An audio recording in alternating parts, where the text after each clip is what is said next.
Hello, Jake and Lauren. I want to thank you for agreeing to meet with me again to further our discussion regarding your short and long term goals that you would like to accomplish.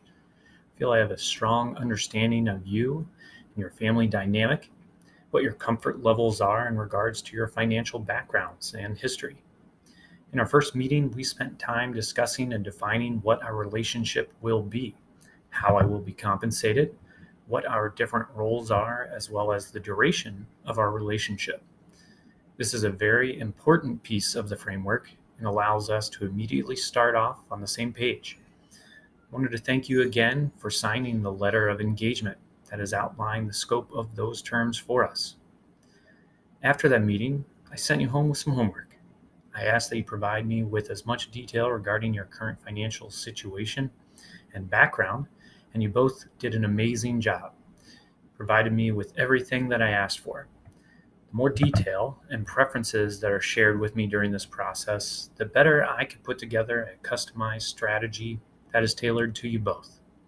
Again, I want to thank you for both doing such a great job in collecting the information in such a timely and organized fashion. I have sat down and spent some time analyzing all of the details that you provided, as well as from learning more about both of you, and want to be able to identify your unique goals, needs, and priorities. I've developed a long term plan to administer and to better align your resources and to utilize specific tools and strategies to help achieve those objectives. The plan is going to act like a roadmap for us to help guide you through your financial life and help with any decisions or changes that become necessary. Our next step is going to be able to implement the recommendations that we've set forth and that we've agreed upon so that you will be in the best possible position based upon those assumptions and the future. We will also want to schedule periodic visits with each other so that we can monitor the financial plan and make sure that any changes that are necessary happen, whether those are big events from the markets or the economy or different things going on in your lives. I do ask that you keep me in mind during these times as things come up because I need to be made aware of life changing events that could impact the financial plan and course of action, and so that we can make adjustments whenever needed. We have already talked about a list of immediate recommendations.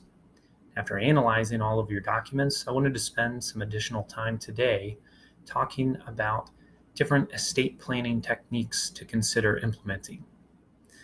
The first technique I'd like to talk about is going to be what's called as a letter of personal instruction or a side letter. The document can be handwritten and as formal or informal as you'd like. The goal of the document is to make the job of the executor as easy as possible. Common items that are included are instructions on how to locate important documents, such as birth certificates and records.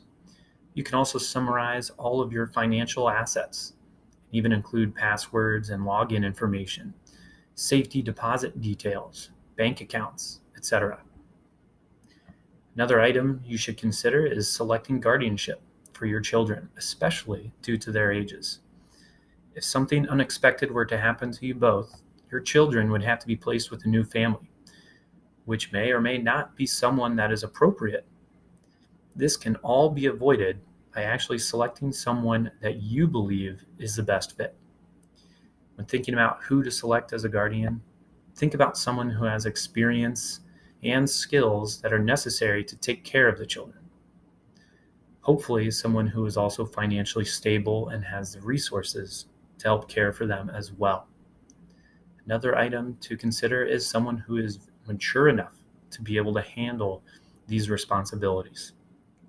You may also want to appoint a conservatorship, which basically allows someone to manage your property for you, including your investments. You want to decide on someone who has good knowledge of investing and or property management for this title so they can act in a prudent fashion for you. Another common estate planning document is the durable power of attorney, which helps plan for lifetime incapacity, or in other words, the inability to act or from incompetency. Common examples are going to be severe dementia or Alzheimer's disease. With this document in place, you can actually grant someone the authority to be able to help manage your financial assets, help pay bills, etc., all on your behalf.